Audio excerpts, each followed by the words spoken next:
Welcome back sa ating channel. Naging mainit nga na usapin di umano sa mundo ng social media.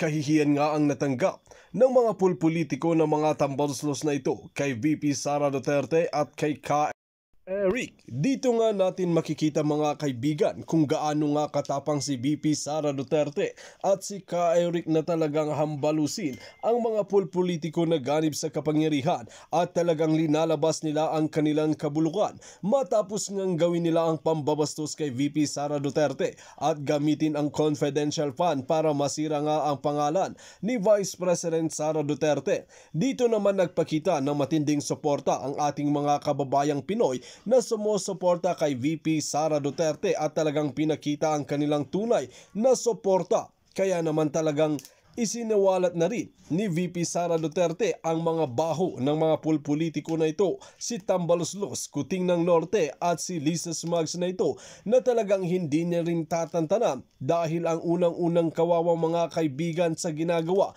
ng mga pulpolitiko at mag-asawang ito sa loob mismo ng Malacanang ay ang taong bayan dahil kung sakaling magkaroon ng kaguluhan at mamulubi ang bansang Pilipinas ay pwede lamang silang lumipad sa ibang bansa at doon na sila mamuhay.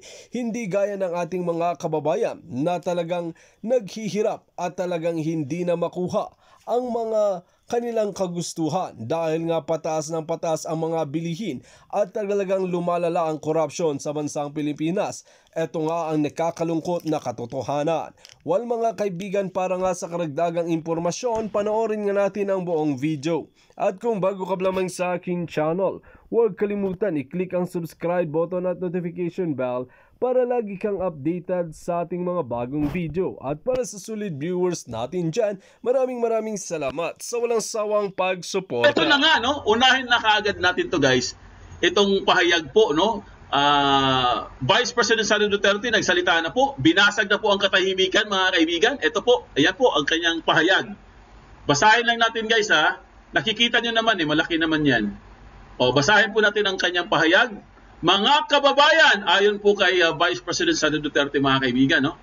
Ang isinagawang pera kapalit ng perma para sa People's Initiative ay patuloy na nangyayari araw-araw sa siyudad ng Davao at sa iba pang bahagi ng bansa. Imagine niyo guys, bago lang itong pahayag ni VP Sara, mga kaibigan. Pero ang sinabi niya dito guys, patuloy na nangyayari araw-araw sa siyudad ng Davao at sa iba-ibang mga bahagi ng bansa ang People's Initiative. Grabe, ano nangyari? Akala ko ba wala ng People's Initiative? Pero bakit po sabi ni VP Sara guys, patuloy pa rin sila? Grabe naman. Hindi ba kayo nakatakot na mahuli kayo at makulong kayo? Di ba? Patuloy pa rin sila, mga kaibigan. Sabi po ni VP Sara dito, isa itong refleksyon na pagkahilig ng mga politiko na bumili ng boto tuwing eleksyon. See? Tama yung sinabi ni VP Sara. Kasi nasanay na po ang ating mga politiko na tuwing may eleksyon po guys, binabayaran po ang mga botante. Bumibili sila ng boto. Real talk po yan, mga kaibigan. Nangyayari po yan. Every election. Parang naging part na po ng kultura ng Pilipinas yan. Di ba? O ito ha, basahin natin. Ito ay pagsasamantala sa kahirapan ng ating mga mamamayan at kawalan ng respeto sa kanilang karapatan sa magdesisyon ng malaya, walang takot o impluwensya gamit ang salapi. Naku, nakakahiya naman talaga kayo. O, sabi nito, usakini. O, sabi niya, Bisaya to Usakini ka pag pagpanamay tamay sa dignidad sa mga yaong katauhang Pilipino. O, ibig sabihin, mga kaibigan, isa itong parang yung sa dignidad mo, mga kaibigan, isa itong parang nilapastangan mo yung dignidad mo, no? Sa isang Pilipino, parang ganun po yung ibig niya sabihin dito, guys, no? Medyo malalim yung Bisaya ni VP Sara, mga kaibigan.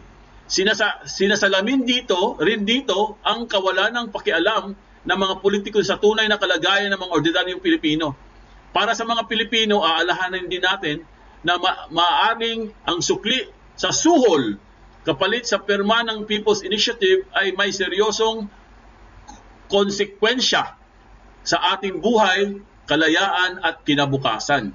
Ayan po. Ang patuloy na pagsulong sa People's Initiative at Charter Change sa kabila ng laganap na kahirapan at kawalan ng katiyakan sa ating kapayapaan at kaayusan ay masakit na palatandaan sa kabiguang matukoy ang tunay na mga problema ng mga Pilipino at solusyonan ang mga ito. Bilang isang Mindanaoan, nababahala ako sa travel advisory. Ito na yun guys, travel advisory na kamakailan ay inilabas ng pamahalaan ng Canada laban sa pagbiyahe ng ilang bahagi ng Pilipinas. Dahilan umano ng mga insidente ng krimen, terorismo, armadong sagupaan at pagdukot po mga kaibigan. No? Delikado talaga. Ang basigit na nakakabahala ay ang mga pangamba na maaring hudyat lamang ito ng parating na maseryosong mga problema sa seguridad at kaayusan ng ating mga komunidad. Sana ay unahin natin ang pag-usapan ang kapayapaan, kapakanan ng mga Pilipino kaysa sa pagpapasok ng mga dayuhan sa ating bansa. Unahin muna natin ang Pilipinas, ingatan po natin ang ating mga sariling batas. Syukran. Yan po si VP Sara Duterte mga kaibigan. Yan ang sinasabi ko sa inyo guys. Peace and order po, palpak. Delikado. Ipakita ko lang sa inyo guys ha. Ayan po. Tingnan nyo sa screen nyo guys, basahin nyo mga kaibigan. Yan po ang latest ngayon. Ano nang nangyari? Ayan o. Canada lowers securities rating as Siargao Island, Davao City. Ito mga kaibigan, nilowers na pala niya ang security risk ng Davao. Kasi kanina guys, grabe yung kasama kasi ang Davao mga kaibigan eh. Kasama ang Davao guys. Di ba? Sinabi na po ni Attorney Harry Roque na 2 years na po mga kaibigan na insurgency free ang Davao City, no? Buti na lang guys, nilower na po ang security risk. Di ba? So good news po 'to mga kaibigan. Ito po ang nangyari guys. Ito po ang mga listahan mga kaibigan sa mga lugar sa Pilipinas na under po ng security risk na nilabas po ng Canada. Ayan po ang mga bansa guys. Mga lugar no sa Mindanao. Katulad ng Basilan, Sulu, Tawi-Tawi, Lanao del Sur, Maguindanao, Bukidnon, Cabiguin, Lanao del Norte, Misamis Occidental, Misamis Oriental, Cotabato, Sarangani, South Cotabato, Sultan Kudarat, Zamboanga del Norte, Zamboanga del Sur, Zamboanga, Sibugay. Ayan po. At ito pa mga kaibigan, no? Ito pa yung mga iba pang mga lugar.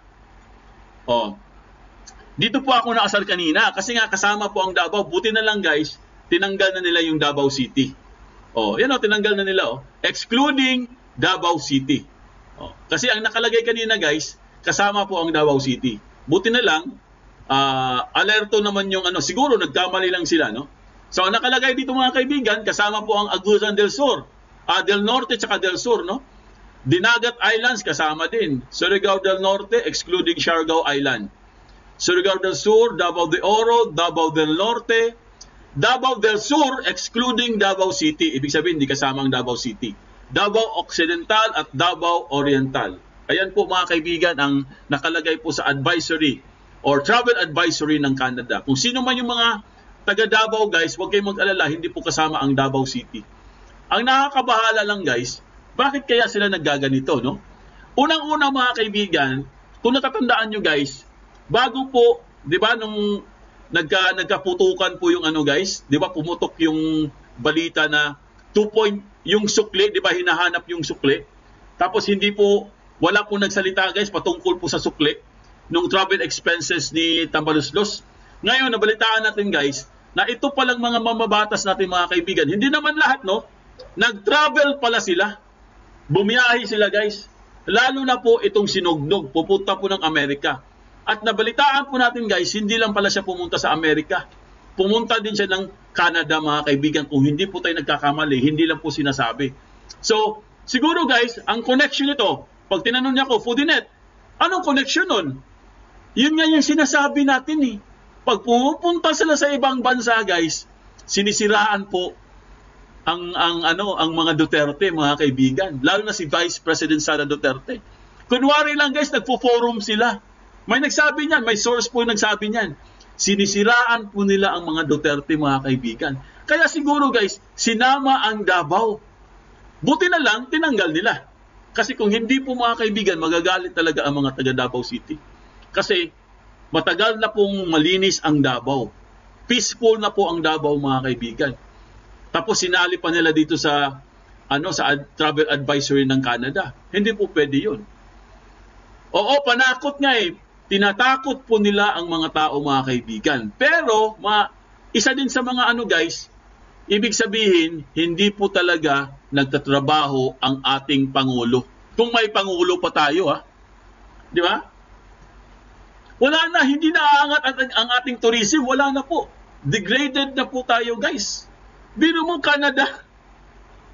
Alam naman natin yung Canada, di ba? Marami ding Pilipino dyan. Ibig sabihin, mga kaibigan, kailangan na po talagang palitan itong administrasyon. Wala na eh. Deteriorated na, mga kaibigan, bagsak na po, guys. Pero sabi ko nga sa inyo, mag-aantay pa rin tayo ng tamang panahon, di ba? Kasi wala pa daw sa timing eh. At tayin pa rin natin ng 6 months. Pero kung ako lang tatanungin nyo, guys, hindi na ako makapag-antay ng 6 months. Grabe na po ang pangyayari. Ito po, travel advisory, Sus Mariosep. Nangyari ba ito sa panahon ni Duterte, mga kaibigan? Ni Tatay Digong?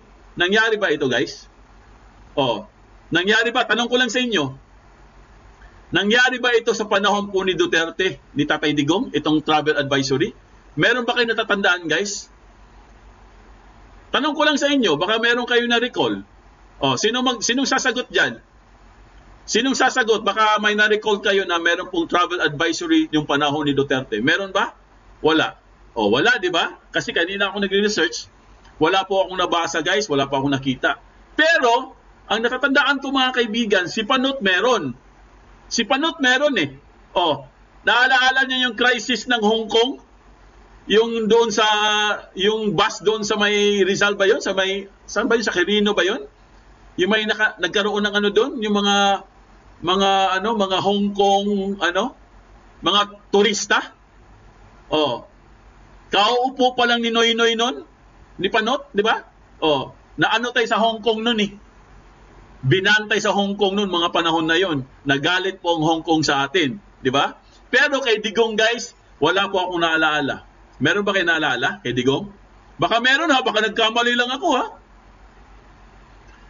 wala pang sumagot, ibig sabihin wala. Sabi po ni Susan, wala, hindi po, yan May advisory na pala bakit walang kibo ang presidente. Ito nga ang problema, mga kaibigan. Hanggang ngayon, hindi pa rin nagsasalita ang Pangulo. Sus Mariosep. Ewan ko kung tatawagin ko pa ba siya ng Pangulo. Kasi sabi po ni Kapitan Dado, hindi niya natatawagin Pangulo eh. Tatawag na lang sa kanya BBM eh. Tama Susan, naalala niyo yon? At nagkaroon po tayong problema sa Hong Kong, di ba? Yung mga panahon na yon. Kasi nga, natutulog yung Pangulo noon. Si Panot, naglalaro ng video games. Tamad. Pinakamatamad na Pangulo yung si Panot. Etong si Kuting, mas tamad pa pala, mga kaibigan. Wala po siyang ginawa, guys. Sus Mariosep. Hoy, Kuting! Baka buong mundo, bigyan tayo ng travel advisory, baka hindi na tayo makapasyal. Kawawa naman ang mga Pinoy, no? Kawawa po yung mga mababait na siyempre, marami pa naman mga matitinong mga opisyal, no? Nadadamay po sa ginagawa ni Kuting. Speak up, BBM! Grabe na po ang nangyari sa bansa natin. Kailangan na po itong palitan. Wala na po. Lumalala na po ito, mga guys. Para na po itong parang cancer na wala na pong lunas. Wala na eh. Ang dami na nangyari. Unang-una, People's Initiative, hindi nagsasalita. Di ba? Na kailangan mo magsalita dahil nagkagulo na po ang mga tao. Dahil may kumakalat na mga pirma na may ayuda at may bayad. Tapos biglang hininto. 'Di ba? Biglang hininto eh. Sabi ni nagsalita si Kuting, sabi niya hinto daw niya, pero hindi naman pala huminto, mga kaibigan. Tuloy-tuloy pa rin ang People's Initiative na 'yan. Yan po ang delikado, guys. Ito po, pakinggan po natin ang balita ngayong araw para po mabigyan po tayo ng tamang context, mga kaibigan. Ito po, pasok. Binasag na ni Vice President Sara Duterte ang katahimikan kaugnay ng napapaulat na pera kapalit ng pirma para sa People's Initiative. Sa isang pahayag, iginiit nitong patuloy itong nangyayari araw-araw sa lungsod ng Davao at sa iba pang bahagi ng bansa. Ayon sa Vice President, isa itong uri ng pananamantala sa kahirapan ng mga mamamayan at kawalan ng respeto sa karapatang magdesisyon ng malaya, walang takot o impluensya gamit ang salapi. Nababahala rin umano ito sa travel advisory na inilabas ng pamahalaan ng Canada laban sa pagbiyahe sa ilang bahagi ng Pilipinas dahilan umano ng mga insidente ng terorismo, krimen, armadong sagupaan at kidnapping. Panawagan nito unahing pag-usapan ang kapakanan ng mga Pilipino kaysa pagpapapasok ng mga dayuhan sa bansa. Dapat din anyang ingatan ang saligang batas. Buti pa itong si Vice President Sara Duterte, mga kaibigan. Mabilis po siyang umaksyon, mabilis po siya magbigay ng pahayag. Buti na lang meron po tayong Vice President Sara Duterte. Ano kaya kung wala po tayong Vice President Sara Duterte? Ano na lang kaya nangyari sa Pilipinas? Nga po tayo guys, nga. Dahil ang ating, Pangulo pa ba tawag natin dito? Dahil itong si Kuting ay natutulog po sa pansitan, mga kaibigan. Para po siyang si Bonjing, palaging natutulog. Buti nga si Bonjing, nagising na eh. Pero mga kaibigan, nakakabahala po ito guys, itong nangyayari sa atin ngayon. Katulad po ang nangyari ngayon sa Davao, mga kaibigan. Talagang siguradong kikilabutan kayo dito guys, tatayo ang mga balahibo nyo. Dahil po sa nangyari sa Davao ngayon, as we speak po, ang dami na pong tao. Ito na kaya ang sinasabi natin guys, na unti-unti na po, nare-realize ng mga tao. Dahil alam po natin guys, alam po natin sa puso natin guys na hindi po nila kayang bilhin ang ating boto. Ito po, panoorin po natin guys ang updates ngayong gabi para mabigyan po tayo ng tamang context guys. Pumalag na po ang Davao, panoorin natin guys. Ito po isang malawakang pagtitipon ng mga Davaoeños ang ikakasa ngayong araw bilang pagkondena sa kumakalat na signature campaign para sa mungkahing pagpapakalat ng saligang batas kapalit ng 100 piso. Makibalita tayo sa kaganapan ngayon dyan sa Kalinan, Davao City mula kay Paul Montibon. Magandang umaga, Paul. Mayong buntag, Paul. Morning. Franco, Doc Lorraine and Eric, magandang umaga sa inyo. Mainit-init, medyo nag-aagaw ang panahon natin dito dahil medyo inuulan, maya-maya ay mainit-init ang sikat ng araw. Pero hindi na mapipigil ang alab ng puso, damdamin ng mga taga Davao City, partikular na dito sa Kalinan District, dahil sila ngayon ay magsasama-sama para ipakita ang kanilang pagkondina, pagtutol doon sa planong pampubusal sa kanila ng salapi para palitan o paboran itong mungkahing pagpapalit ng saligang batas. Isa nga ito sa magiging sentro ng mga taga-Davao kasunod nga ng isyu ng di umano'y panunuhol sa ilang mga residente dito kapalit ng pirma para sa pagbabago ng konstitusyon. Yes! Sa mga kuhang laro. Palakpakan nyo naman mga kaibigan. Galing ng Davao, di ba? Palakpakan guys. Ayos! Palakpakan nyo naman. Rawan na ito, makikita ang malalaking tarpaulin na nakadisplay sa gilid ng kalsada sa lungsod ng Davao. Simbolo ito ng mariing pagtutol ng mamamayan ng Davao City kaugnay sa kumakalat na bilihan ng pirma para sa chacha o charter change sa halagang 100 piso. Matatandaan kumalat na sa iba't ibang panig ng bansa ang mga larawan ng mga pinapipirmahang papel bilang suporta sa pagbabago ng saligang batas. Ayon sa impormasyon, pinalalabas nila na ayuda ang mga ito mula sa pamahalaan at kailangan nila itong papirmahan kapalit ng pera. Sa kanyang pahayag, sinabi ni Davao City 1st District Representative Paulo Pulong Duterte na isang impormasyon ang kanyang natanggap na pinangungunahan niya ni PBA Party List Representative Margarita Migs Nograles ang pagsusulong ng People's Initiative sa lungsod ng Davao.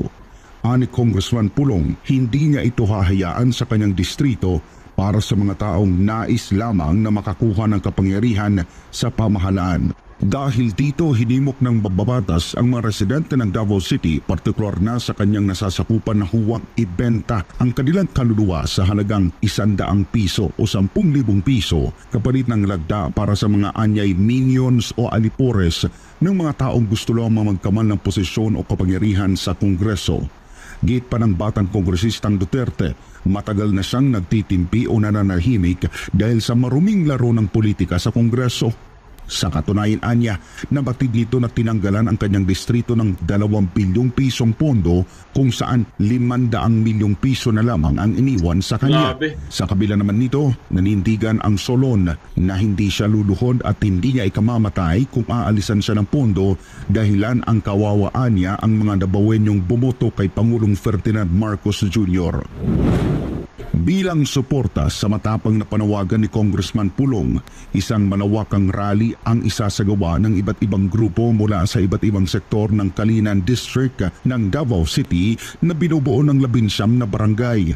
Bukod sa mga kapitan, kaisa rin dito ang grupo ng mga kababaihan at kabataan, IPs, Muslim communities, PWDs, senior citizens at barangay constituents. Layo nitong kundinahin ang nasabing pirma kapalit ng tsa-tsa.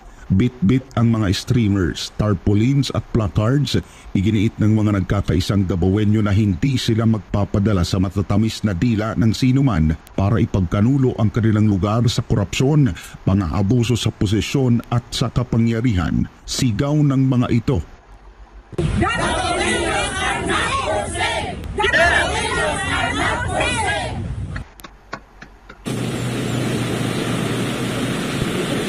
Alright, mga kapartner, Doc Lorraine, Franco, and ka-Eric, ngayon ay ito ang magiging staging area dito sa Barangay Lacson, Kalinan District, Davao City para sa gagawing convoy naman papunta doon sa Rizal Park, Davao City para doon na isagawa ngayong hapon ang isang malakihan at malawakan na pagkundina at pagtutol ng mga ito doon sa sinasabing kabayaran o pagpapirma sa halagang 100 piso. Kaya naman, sa aking pagtatapos ay uulitin natin ang sigaw ng mga taga Davao City kaugnay sa kontrobersyal na pagsusulong ng People's Initiative o ang Charter Change. Ano ba ang sigaw ng mga taga Davao City?